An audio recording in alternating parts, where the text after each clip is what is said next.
Hello and welcome as we meet another of the characters from the Christmas story in our thought for today.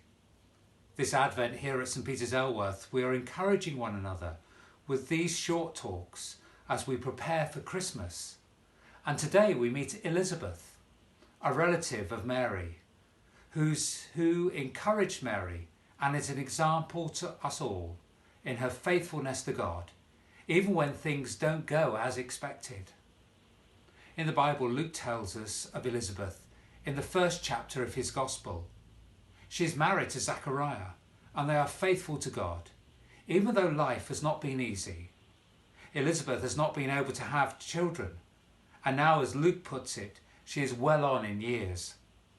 What Elizabeth saw as her future was not what God had in plan for her, and in her old age, she conceives and gives birth to a son, John, who would become known as John the Baptist.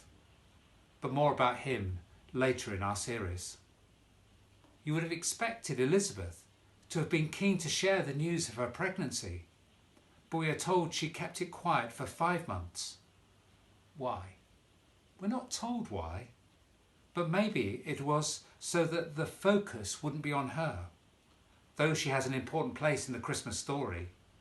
But the focus would remain on Mary and the birth of Jesus.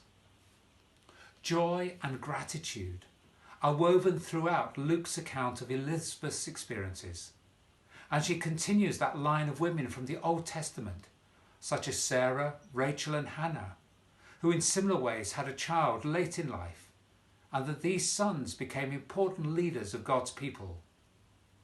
Today, as we enter a new day, will we, like Elizabeth, let God's plan be worked out in our lives?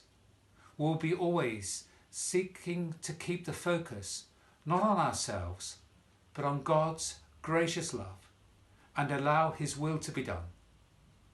This Christmas, what is the surprise that God has for you and me? And can we embrace it faithfully, with joy and gratitude, just like Elizabeth?